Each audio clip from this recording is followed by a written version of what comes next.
And it is 12:30, so now it's time for our question and answer session with Mr. Dave Elswick and Mike Gallagher. And so if they'll make their way up to the stage, and there's been a lot of questions submitted. I know everybody's excited about this. Dave Elswick and Mike Gallagher, everybody. Welcome back. I'm not Mr. That was my father.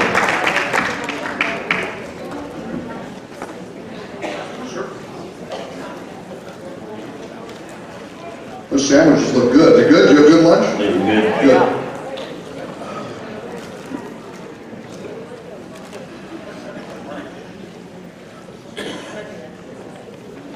All right, so let me start with one that is directed towards me. All right? Of course. The one that just can't. Will Tim Griffin run for governor? Yes, in 4 years. Will he's not going to primary Asa. I'm telling you that right now. I wish he would. It would be interesting, but now we got Jack Morgan. You get it. Okay, Mike. Will you be bringing back the segment of your show, Someone Who May or May Not Be? It is so funny, especially the Hillary Clinton one. We have, it's talk radio, as Dave knows, for many, many years, and is so iconic. And it's like one host years ago called talk radio the last great neighborhood. And it's sort of like where we sort of stand at the back picket fence and we jawbone about what's happening in the world around us, how it affects us, what does conservatism mean? These are a lot of great questions. This year with Donald Trump, there's been a great doubling down on conservatism. What is conservatism? What does it mean to be a constitutional conservative? What does it mean to be a fiscal conservative, a social conservative? And one of the things, Dave, that I think we're discovering is that President Trump is a deal maker, way ahead of being a movement conservative. We're not going to get the kind of movement conservatism that perhaps a Reagan-esque feel would have given us. The listener, by the way, is talking about a comedy segment we did. There's a young, well, not so young anymore, but a bright comic out of Los Angeles named Brian Whitman, who works at our Salem property in Los Angeles, and we would do a segment where he would do a voice. He's a great impressionist, and the interview would be with, this is someone who may or may not be Donald Trump. He did a great Donald Trump, and this may or may not be Hillary. He did Hillary in this Beelzebub devil, oh Mike, nice to see you. So that was his characterization of Hillary Clinton, so I'm glad the listener appreciated it and liked it and hope to do more of it with Brian. Okay, Mike, I have adopted kids here without parents, i.e. parents are still in Mexico. Do you think President Trump will withhold voting rights for these kids if they stay until they obtain citizenship? The DACA issue is a great issue, and it has gotten it sucked a lot of oxygen out of the room the last week or two. It's one sliver or one fraction of the whole illegal immigration debate. I've gotten some pushback because I don't like the political optics of deporting perhaps somebody in the military or somebody who's a productive member of society who was brought here to this country through no fault of their own. I don't think that represents conservatism. It doesn't represent the Republican Party. Now I'm a hardline rule of law, kind of black and white guy on the issue of illegal immigration. But the media is very, very devious in the way they characterize those of us who are against illegal immigration. The left hijacks the language. They pretend that we're against immigration, that we're anti-immigration. They always leave out illegal. They do this. It's a very nifty trick they play. They pretend, for example, that illegal shouldn't be illegal. It's undocumented. I love that phrase, undocumented immigrant. It's like they just misplaced their papers. Or there was a bureaucratic snafu. They're undocumented. You just forgot your right receipt. But this is a very specific and targeted way of talking. So, it seems to me that the polls suggest that the sons and daughters of illegals should not be deported. But remember, the president's position on this has been about deportation. It doesn't mean citizenship. It doesn't mean voting rights. And there's plenty of time for that to yet be fleshed out. There's no deal yet. I just am very leery of Republican leadership and what they're doing to President Trump and the lack of support. And I've had a chance to interview Paul Ryan, Mitch McConnell a lot, and I have to admit I don't like the vibe. I don't like the way I don't know that they're I know they're not as supportive of the president's agenda as many of us are. So we'll see. I think this too shall pass, but no, I'm not sure that even the sons and daughters of illegals should have full citizenship or voting rights. The focus has been on deportation. I don't think America has the stomach to deport the sons and daughters of illegals who were brought over here. In many cases, being returned to a country they don't even know because they were brought over here when they were little. Now, a whole bunch of bad people who are the sons and daughters of illegals breaking our laws, break the law, all bets are off. I mean, this is not for people who are lawbreakers, but for productive members of society who are perhaps in the military, perhaps studying to be a doctor, perhaps teaching, whatever. I don't think we're going to ever deport them. Well, the way I see it working out in Congress is that they're going to want to allow the 700, 800,000 to be able to get citizenship. I hope that if that is where they're going, that they will take serious Senator Cotton's law called the RISE law, which says that only the person who is the kid gets the citizenship or their spouse or their child. The chain is broke there.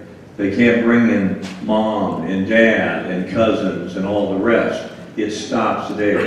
At least that's a step in the right direction. Yeah, but remember too, Dave, that what President Obama did was illegal. You know, this is the purview of Congress. It's not with the president's stroke of a pen. And Trump is about following the process the way it's supposed to be done. And so President Trump clearly said this is in the purview of Congress, but he made it clear.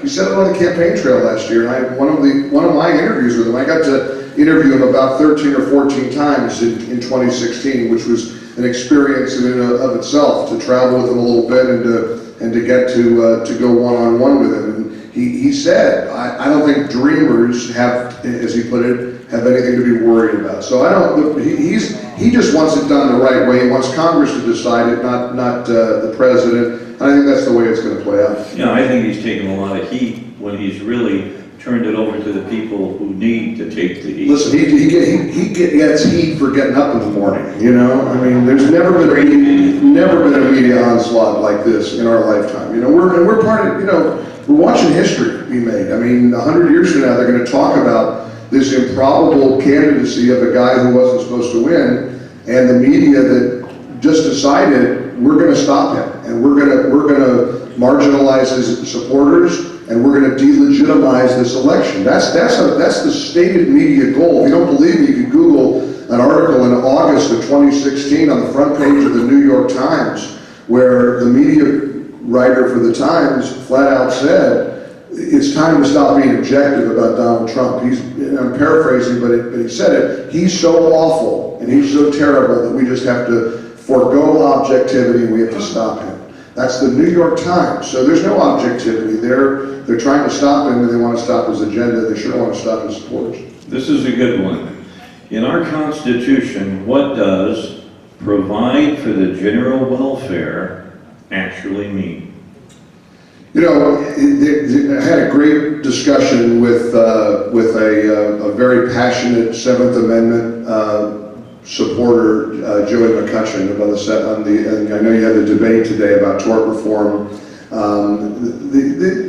You know, I'm a constitutional sort of originalist. I just believe that the living Constitution, the changing of the Constitution, is dangerous. And so, I mean, I'm not a constitutional scholar. I'm trying to learn more about it with the partnership we have with Hillsdale College. Joey gave me lots of, you know, I mean, he kind of cornered me. So what do you know about the Seventh Amendment?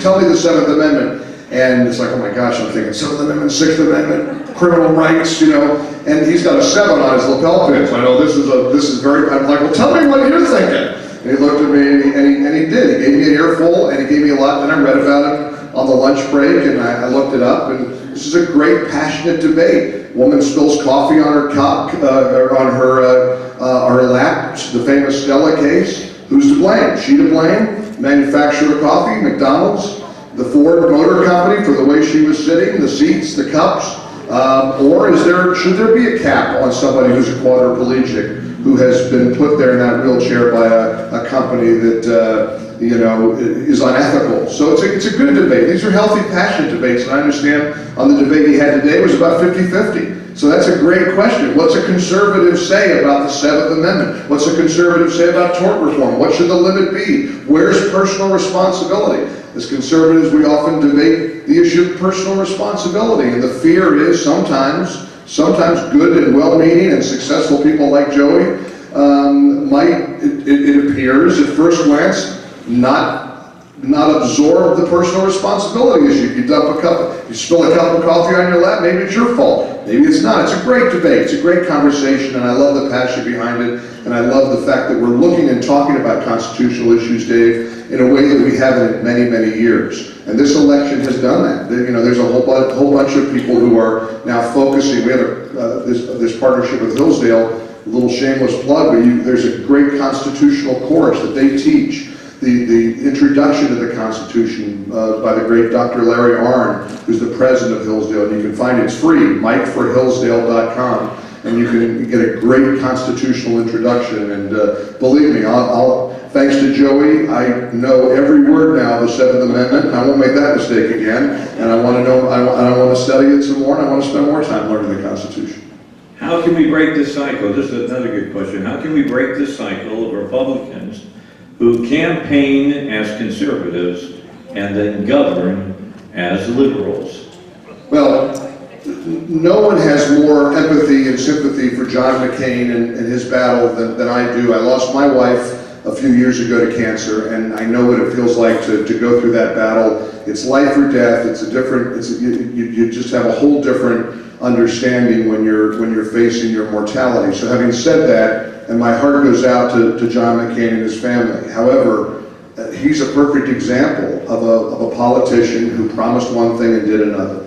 And he broke the backs of the ability to take the repeal and replace Obamacare process and kick it over to conference and work on it and figure it out. He lied to his constituents, he lied to the American people, because he's always said he wants to repeal and replace Obamacare. He didn't tell us he doesn't want to repeal and replace Obamacare if he has a chance to stick it to Donald Trump and get him back because of his personal animus, because of the dopey, clunky joke that Trump told early on about, I like POWs who weren't captured or whatever. McCain never forgot it, and he had his moment. And if you saw that moment on the floor where he waved and did the thumbs down like Caesar at the Christians and the Lions, and it was a terrible moment. And I know from my contacts at the White House that the president was devastated by it. He's angry, he's frustrated because Republicans can't get their act together. It just amazes me. Democrats always circle the wagons. They're always unified. They always vote as a block and cohesively. Make no mistake about it. There are plenty of Republicans who are mortified at the election of Donald Trump. They don't like him. And I've had a lot of conversations with Republicans and conservatives who, again, are so-called never-Trumpers, who you have to understand, it's very personal to them. They don't like him. They don't like how he talks. They don't like what he stands for. They don't like who he is as a person. And believe me, every one of us in this room knows that this is not a perfect human being. I know of one perfect entity in the history of man. That's it. But Mr. Trump has fallen short in a lot of ways. We all know that. But in terms of big picture, core conservative values, we are so much better off under Donald Trump than we are Hillary Clinton. But some of these way better. But many of these Republicans don't see it that way, and I don't get it. It's almost an obsession. Perhaps you've read Pete Wehner's work over the years. Pete Wehner worked in the Bush administration and the Reagan administration. And he's a good guy, he's a spiritual guy. He and I have had an email exchange for a year and a half. He loathes Donald Trump. And to this day, he fights against him and pushes back. And this is a Christian, conservative, Republican guy who just can't figure out how the country lost its mind and put this guy into office. And I've said to him, Pete, you gotta look in the mirror. This is personal. There's something wrong here. You're not being objective, you're not being fair. But this is the way a lot of these guys feel. And we just have to understand it. We have to pray for them. We have to hope they get some more strength and wisdom and recognize that, you know, we are headed in a much better direction than we would be under Hillary Rodham Clinton. And there wasn't a third choice. You know, I made a decision before the last year. I've been in this game a long time. I'm coming up next year on my 40th year as a broadcaster. I've been there where I've endorsed Fred Thompson and then I had to pull that back. Or I went after, you know, I was pulling for one Republican and then I had to walk it back. This time around I said, you know what? I don't care who it is. Whoever the Republican nominee is, the fate of our country hangs in the balance. I'm going to defend and I'm going to support and I'm going to fight for whoever it is. If it's him, okay, it's him. We're in for a wild ride, but I'm going to do it. And I'm one of the few hosts nationally who didn't waver. And I never have. I've never wavered in my support for Donald J. Trump.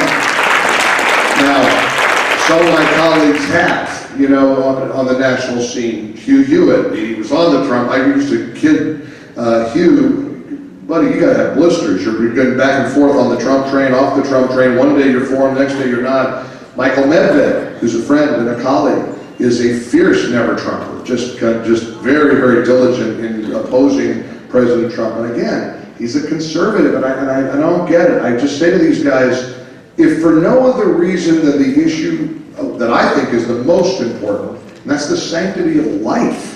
Life matters. And you have a choice between a pro-life guy who admittedly wasn't a lifelong Republican but has stated his support for the sanctity of life, and a woman who frankly has supported even the process of late-term abortion in her career and in her lifetime. It's not even a close call if you're a conservative. There was not a plan C. There wasn't a third box. You might as well voted for Ronald McDonald. Doesn't matter. It was either Trump or Hillary, and frankly, we got it right. We got it right. We did the right thing. Now, when it came to McCain, I looked at what McCain did. Is he was getting back at Trump, and what he did is he put his thumb in the eye of President Trump, but he gave the middle finger to America. Exactly. He didn't just hurt Trump. He hurt millions of people who were being crushed by Obamacare. Thousands and thousands of business owners who are having to close shop because they can't afford the premiums, they can't afford the onerous costs. And he knew that. Senator McCain knew that. And it's something that, frankly, I think is unforgivable. The people of Arizona, my listeners who call from Arizona, are livid, they're furious. But they also say he's always been a pretty angry guy. Always been a pretty edgy. The Maverick. The Maverick. Yeah, he's a Maverick, all right. I saw the news this week. His daughter is leaving Fox News. How about that? Well, nobody to talk to. That's probably the reason. So are term limits even possible? Again, great argument. I don't think it's going to happen. I think the swamp, it can't be drained that much. And conservatives sort of go back and forth on this. It's almost like the tort reform issue or some of these other issues. It's probably 50-50 because you can make the argument every election is a term limit. Every election, you have the chance to go out there and fight and campaign and battle for what you believe in and try to stop a candidate you don't. But I listen, as Trump is finding out, this bureaucracy is a very difficult thing to unspool, and I don't think any of these politicians are going to allow term limits. All right. Are we losing our right to own property? It's a great question. Eminent domain is a very, very big deal, and it's happening in communities all over the country. These are one of those rights that we talk about that we have to fight for, Dave, and every day the battle continues. But yeah, I think if you look at cases of eminent domain and see where, for the common good, they have taken people's properties, they've taken their businesses. It's a huge concern and something that I'll be on the radar. All right, and what is the definition of rich? You. No, I don't know about that. But I love that question because the media has demonized and vilified. That's a left tactic to vilify anybody who's had financial success. You know, I happen to like the energy of New York City. There's a lot I don't like about living there, but it's insane what, for example, how you're taxed, to have the privilege to live and work in New York. Right now I pay, I'm not kidding you, city, state, federal, a 53% tax rate. I get 47% of what I earn, that's what I get to take home because of city, state, and federal taxes. And now the latest scheme from Mayor de Blasio, who is this progressive jerk of a mayor, who's going to get reelected without any challenges. Yeah, no, he's so far left, it's unreal to witness his ideologies. And now the newest thing is the infrastructure in New York, the subways are crumbling. They're falling apart. If you ever visit New York, it's like in many cases a third world country. You can't believe it. You fly through LaGuardia and you think, I feel like I'm in Bolivia. I'm LaGuardia. I mean, everything's crumbling and nasty. And so de Blasio, you say communist, has decided, he's certainly a socialist, because his latest plan, they have a plan to fix the subways, and that is to tax the 1% of New York and throw more taxes so that they'll pay for the subway repairs. Don't tax anybody else, just the 1%, because they're not paying their fair share. Now listen, Dave, I'm blessed. I've had a great career, and I'm a very lucky guy. I think 53% of my income is my fair share, but make no mistake, to a socialist like de Blasio, it's not. They wouldn't blink at taxing somebody who makes over $200,000, $300,000, $400,000 a year, 80%. They wouldn't mind that at all, because you have enough, and you need to give it to people who are without. I love the irony of the subway, the millionaire tax, as he calls it, is that he wants to tax the people who will never ride the subway and make them pay for the 99% who do. I got an idea. How about all of us have some skin in the game? How about everybody get taxed a little bit instead of the grim statistic that about half of Americans, 50%, pay no federal income tax at all. That's an actual number. Now, you know, here I am paying my 53% in New York, and I'm falling through potholes and tripping over broken sidewalks and walking through airports that don't work and subways that are stalling and derailing. Something's wrong with that picture, folks. Something's wrong with that picture. All right, so these questions are more towards just Arkansas, but I think they pertain as well in other states. Why can't we get an anti-Sharia law passed where only the U.S. Constitution is the basis for our laws, not a foreign influence? And there shouldn't be any problem with that.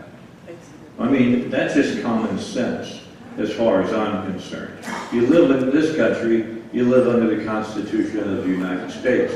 I think a lot of you realize that a few years ago, a group of Muslims tried to start their own little enclave here in Little Rock, where they would have lived under Sharia law, and it got so far and then it kind of disappeared.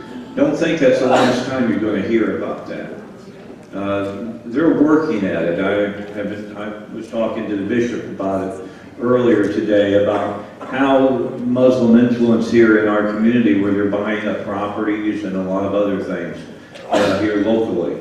It's going on. Be aware of it. And, you know, be cognizant, because I'm hoping in 19 we'll see some more legislation come up and get passed to stop it. You know, it's unbelievable that we're having even some of these debates that we're having right now about Sharia law in the United States of America. It's unbelievable that there was even a conversation. I've said since 9/11, and I have a perspective of having been sitting in the Empire State Building the morning of September the 11th. And was evacuated, of course, went out to my home on Long Island. 63 people in my town of Manhasset, New York, where my wife and kids and I lived at the time, died on September 11th. It's a big banking community. The town was called Manhasset. Every day we'd go in on the train station would fill up in the morning. You'd go in, you'd commute into the city, you'd come home, the parking lot would clear out. Well, that night, the parking lot stayed 2/3 filled from people who weren't coming home. And so, from that day forward, you know, I made some commitments to always wear an American flag, because I was watching how ABC and Peter Jennings, if you'll remember, they said, no, wearing an American flag if you're on TV, that makes us look biased. That was actually their position, and they forbid ABC from wearing American flag lapel pins. So I made little personal commitments. Anytime I go on Fox News, I always wear my flag pin. And I want to remember and remind listeners constantly, not all Muslims are terrorists, but all the terrorists are Muslim. And that is a fact. And that's something we have to remember. The left will say, yeah, what about Timothy McVeigh? Well, of course, there's a lot of whataboutisms about terrorism, but we know who we're fighting. We know what the profile is. We know that they want to kill us, and they want jihad. It's inconceivable to me, Dave, that there could even be a remote debate. I love debate, but I can't believe that there would be a consideration for Sharia law or no-go zones. That's a big issue, and there are books written about it, and you should research and be aware of no-go zones where the police aren't even, they don't even go into the neighborhood because Muslim leaders patrol and take care of it. There are honor killings that have taken place. 5 minutes from where I used to broadcast from in Dallas, there was a taxi driver, a guy named Yasser Saeed. His two daughters, these beautiful, beautiful young girls, were becoming too westernized, and he was livid about it. And so he took them in his cab, and he drove to a parking lot, and he took out a gun, and he slaughtered them both. And there are phone calls, 911 calls, these beautiful young girls dying and gasping, our dad just killed us. To this day, this man has never been found. He escaped into the Muslim community, and the Muslim community has protected him because there is an understanding in the Muslim world of honor killings. Well, you know, the daughter is dating a Western boy, and she's listening to rock music, you know, she has shamed the family. There's a cultural clash here that we have to wrap our brains around. One of the privileges of my life has been to go to the Oval Office and meet with President Bush.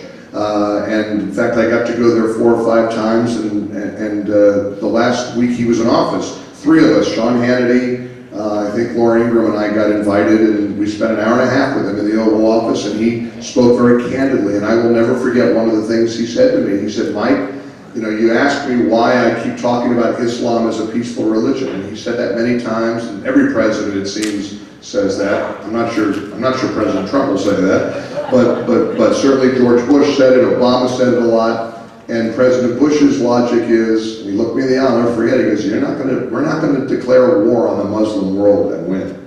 You know, you can't turn against so many, you know, billion whatever people and expect, so we have to recognize there are moderate Muslims, there are Muslims who reject jihad, there are Muslims who reject violence. Now, the claim is they're not good Muslims. I don't care what you call them. We need them to counter those who believe that cutting off the heads of the infidel is in any way, shape, or form acceptable. So it's a big issue. So was Speaker of the House Paul Ryan always a Democrat?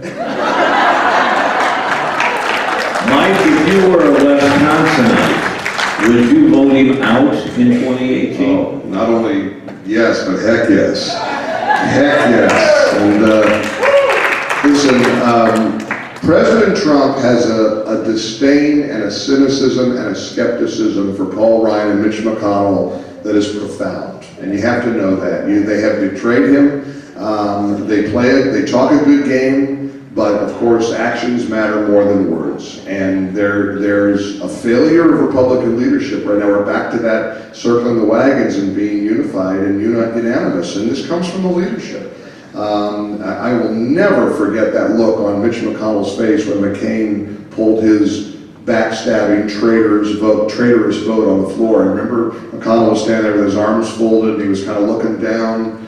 And I had a friend who said that he knows him and said he said later if he could have crawled under the floor, he would have. But you know what? That's your fault. That you're the leadership. You need to get Republicans on board and say what you mean and mean what you say. If you promise you're going to repeal and replace Obamacare, you can't play games. If you promise tax reform and tax cuts, you can't play games. And listen, I'm not sure. I'm a pretty optimistic guy. I'm not sure that we're not going to see tax reform fly into the side of the mountain because of the weak knees of Paul Ryan and Mitch McConnell. So, you know, again, prayer works. Prayer, you know, you got to pray for these guys, pray for our leaders, pray for our country. They do the right thing because we got a mountain to climb.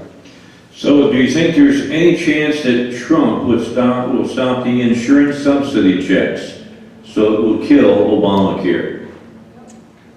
I don't know. I'll pull what I pulled to Joey. You tell me about the 7th Amendment, Joey. You tell me, Dave. What do you think? I don't think it'll happen. I wish it would happen. If we really want chaos and see what can come out of it, that would bring chaos, because all hell would break loose in Washington, D.C. then. More than it has? Yeah, even more than it has. And boy, it has. I mean, it's fascinating. I try to avoid CNN and the New York Times, but last week the New York Times had a very comprehensive piece in the Sunday Times magazine about K Street and lobbyists and how this has just been blown up. I mean, these guys, the whole infrastructure has been, it has imploded after the election of Donald Trump. They don't know whether to, as I say, wind their butts or scratch their fannies or whatever, how this phrase goes. They don't know what hit them. Lobbyists are still there, and there's still lots of money to be made, but it's all now coming from different piles and different pots and different goals and different agendas. And so you're right, the chaos factor is there, and I think it's going to get way worse before it gets better. All right, so this next one I really like, because Thomas Jefferson warned the founding fathers about the Supreme Court and the way they were setting it up. He warned us we'd end up with an oligarchy, and that's exactly what we have now. So, in the Constitution, though, there is a way for Congress to address that. Do you think Congress will ever address that towards Supreme Court justices? Well, I mean, it depends on what direction we go in 2018. This election, we always say this every cycle. How many times do you hear, this is the most important election of our lifetime? But next year is going to be a huge litmus test for seeing what kind of congressional leadership we get. Back to the election of Donald Trump, there were 3 reasons to vote for Donald Trump. Supreme Court, Supreme Court, Supreme Court. I mean, that was it. And we already have seen Justice Gorsuch rule favorably. If we had 2-3 progressives on the Supreme Court, our kids would be doomed. Our families, our grandkids, our country would be in such, we wouldn't even recognize this country. We'd be seeing things happen that you couldn't even comprehend. And I'll give you 3 reasons to vote Republican in 2018-2020. Breyer, Ginsburg, Kennedy. Amen, amen. And 100 federal plus judges. Yes. But the other thing that we have to remember is they've got to be the right type of Republicans. There's a whole bunch of Republicans who, they're Paul Ryan type Republicans. That I frankly, we use the phrase rhino all the time. If you look up rhino in the dictionary, you'll see John McCain's picture. I mean, these guys are not Republicans. They don't believe in Republican conservative values. And it's the rear end of the rhino. It is the rear end of the rhino. That's exactly right. So when did Republicans change from repeal Obamacare to repeal and replace and promote it as their original message? Well, I go back to Trump's, you have to look at his promises. This is an election we'll study again for the rest of history, but he promised repeal and replace. That was his promise. It wasn't just repeal. And remember, a whole lot of Democrats and independents and people politically agnostic voted for him. And they voted for him, I think, in large measure because he said, we don't want to pull the rug out from millions of people who are under Obamacare and not have anything to replace it with. It's a fair question, it's a reasonable question, and I understand and respect the argument we should have repealed it, figured out how to replace it down the road. They're going to go back to work on this. I mean, again, as one of the speakers said earlier, this is taking longer. All it's going to take longer than we think, than we had hoped. But don't forget, Trump's been in office, what is it now? 8 months, 9 months? It's a blink of an eye. That's why I roll my eyes when I see some of my colleagues criticize Trump by saying, oh, is this a read my lips, no new taxes moment for Donald Trump like George H.W. Bush? That was after a term of the presidency, 40 years. This is months. So there's a lot yet that's going to happen. I have confidence that under his nagging and his tutelage and his leadership, we're going to repeal and replace Obamacare, and we're going to figure out a better way. This country cannot sustain Obamacare. The exchanges have broken the backs of businesses, of individuals, and everybody knows it. It's just a matter of how to get there. So let me piggyback off that a little bit, because Governor Walker has come out and said that it will be Republican governors who will force the Senate to do something. And he has talked about something that I'm excited about, is the whole block grant idea and getting that passed through the Senate and through the House and out to the states, because the states are the laboratory that we can see what each state can do to make healthcare actually work. The state issue, the states' rights issue, the states being able to control their own destiny is a huge part of this, and free enterprise and the free markets are a big part of this. Let competition, and this is something that Trump was very, very diligent about and eloquent about. The president spoke a lot about let the free markets decide, and the rates will come down. It can happen. You know, it's fascinating to me how efficient insurance, as an example, can be. I'll use an example of car insurance. The new technology, the new media, the new era we're in. I don't know how many people here have Geico. As a New York City resident, I haven't had a car for years, and I miss driving. I thought, gosh, I want to have a car. You know, I used to be in Dallas. I had to tool around, so like a dope, you know, because parking is $600 a month in one garage and $700 in another, and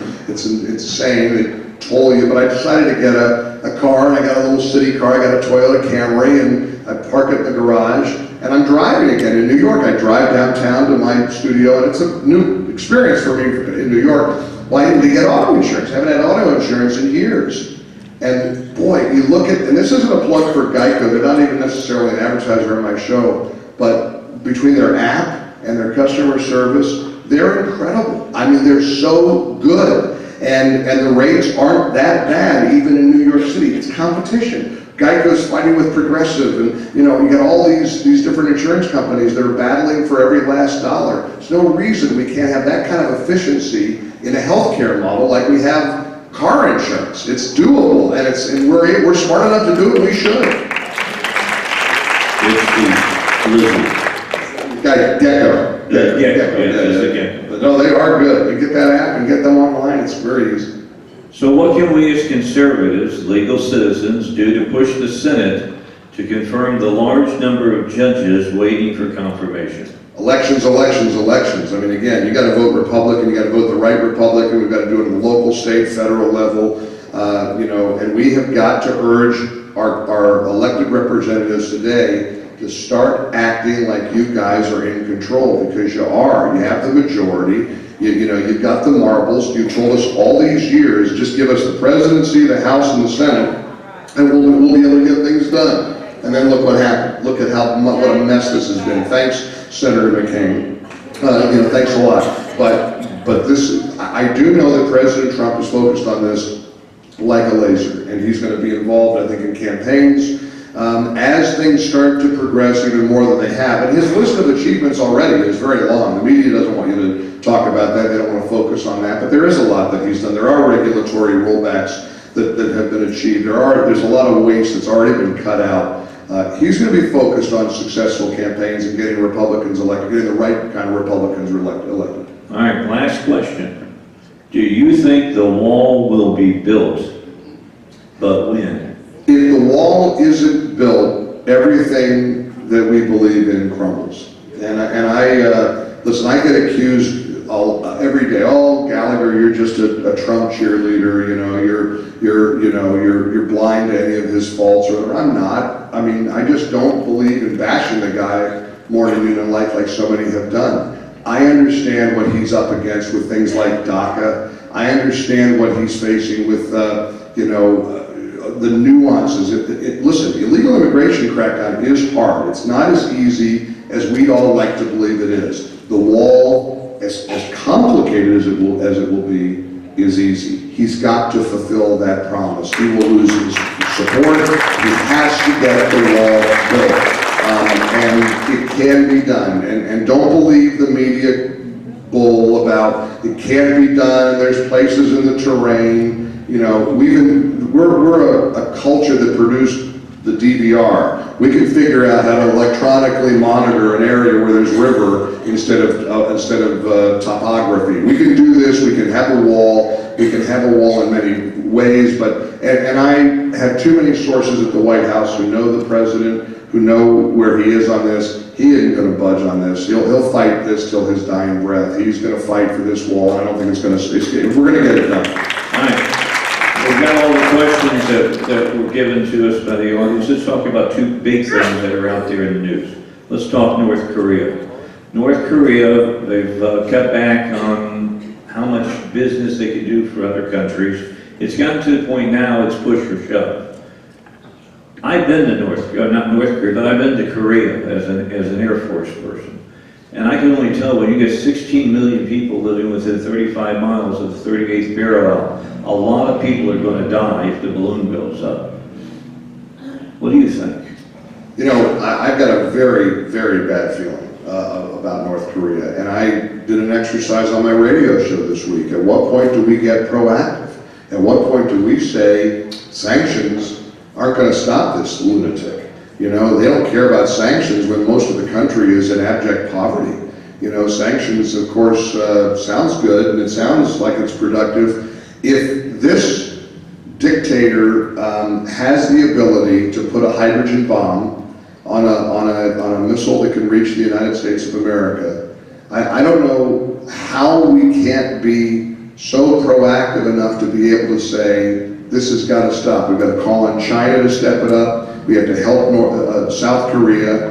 I have to admit, I'm fascinated by the whole North Korea story. I just watched a documentary the other night, Inside North Korea. It just intrigues me that this basically 3 generations of a family have amassed this kind of brunt power and force.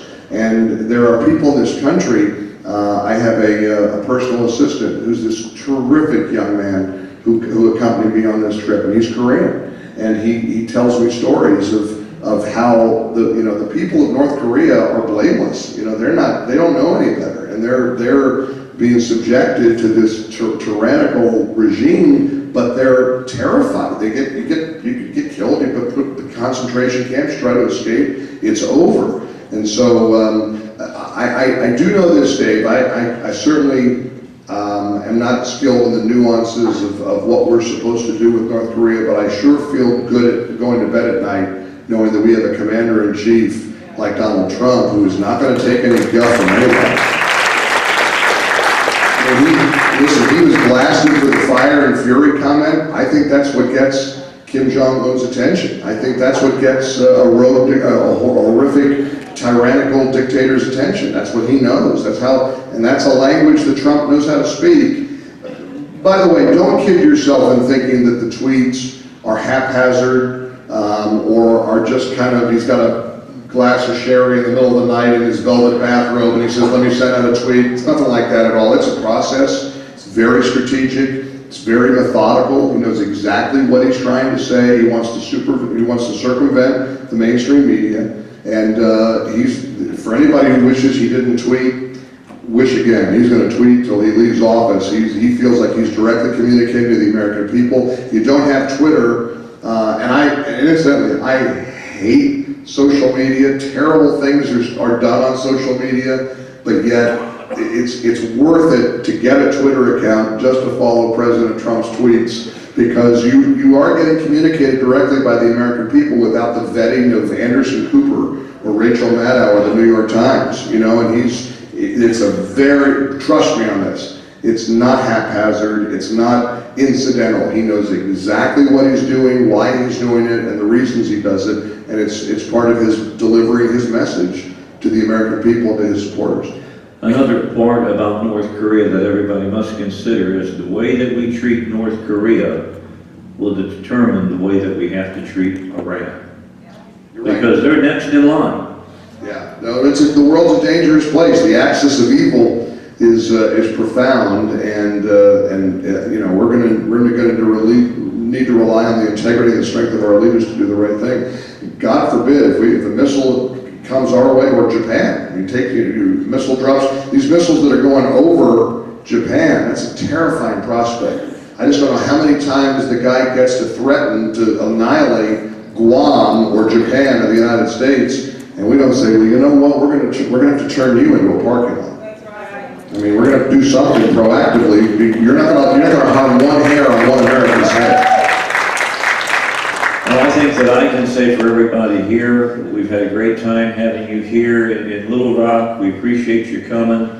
And Mike Gallagher, keep up the good work. Well, and I want to thank you, Dave, for what you do here in the community. I know that you're loved here in Little Rock. It's a joy to be on to be here with you today. I can't think of a better way to spend the Saturday. Pray for me as I go back to that third world country at LaGuardia Airport tonight. But know how much I appreciate your hospitality, your welcome, your warmth, and your patriotism. You're doing God's work and you're fighting hard, and I'll always remember my visit to Little Rock, Arkansas here in September of 2017. God bless each and every one of you. Thanks for joining me.